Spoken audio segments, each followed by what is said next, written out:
ভূপ্রাকৃতিকভাবে বাংলাদেশের অবস্থান কম ভূকম্পন প্রবণ জায়গায়, তবে এখানেই রয়েছে বড় ধরনের ভূমিকম্পের আশঙ্কা।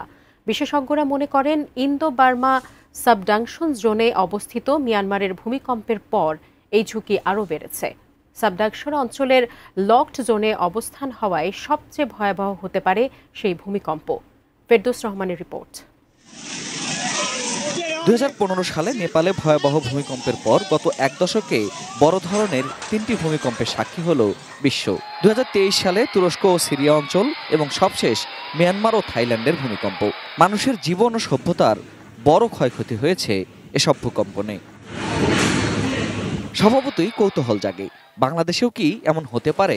বিশেষজ্ঞরা বলছেন ভূপ্রাকৃতিক অবস্থানের কারণেই এই অঞ্চলে যে ভূকম্পন হওয়ার আশঙ্কা তা আরো ভয়াবহ। এখন যেটা আমাদের জন্য সবচাইতে ঝুঁকি সেটা হচ্ছে আমাদের সাবডাকশন জোন। এটার পূর্ব প্রান্তটা হচ্ছে আপনার বার্মা প্লেট, আর পূর্ব অংশটা হচ্ছে আপনার ইন্ডিয়া প্লেট। কাঠ ও পিভিসি ম্যাটেরিয়ালের সংমিশ্রণে তৈরি আধুনিক আরএফএল উডিডো, কাঠের চেয়েও কঠোর। So India plate Burma plate নিচে এইভাবে তলিয়ে যাচ্ছে। হ্যাঁ, এখন আমাদের দিকের যে অংশটা এই সাবডাকশন জোন, সেখানে হচ্ছে লক জোন। এখন এই লক থাকছে হচ্ছে ফ্রিকশন এনার্জির কারণে।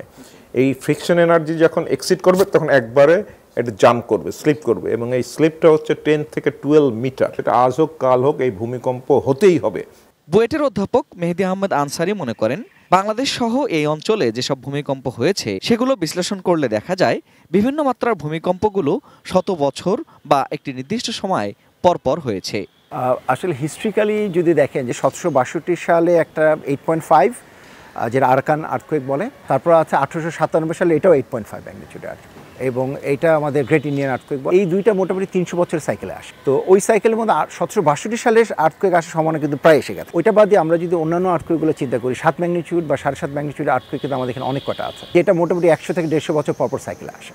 এ ধরনের ভূমিকম্প হলে ভয়াবহ ক্ষতির মুখে পড়তে হবে বাংলাদেশকে। বিশেষ করে রাজধানী ঢাকা সহ বড় শহরগুলোতে এই ক্ষতি মাত্রা ছাড়িয়ে যেতে পারে, বদলে যেতে পারে ভূপ্রকৃতিও। রংপুর থেকে শুরু করে ময়মনসিংহ হয়ে ব্রাহ্মণবাড়িয়া, উপরে সিলেট এইটা, এবং এইদিকে আছে আমাদের চিটাং হিল ট্র্যাক্স এবং চিটাগাং কক্সবাজার পর্যন্ত। এইটা হচ্ছে সবচেয়ে ঝুঁকিপূর্ণ এলাকা। মধ্যম ঝুঁকিপূর্ণের মধ্যে আছে ঢাকা, তারপর আপনার উপরে রাজশাহী, তারপর এদিকে নোয়াখালী এই জায়গাটা।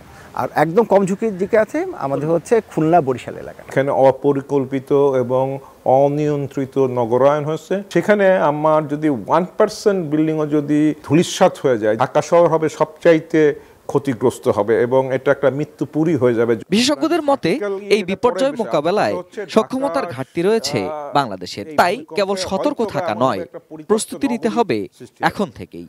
এইটার জন্য আমাদের যেটা দরকার এখন স্বল্পমেয়াদী পরিকল্পনা এবং পাশাপাশি দীর্ঘমেয়াদী। Ferdous Rahman, ATN news, Dhaka.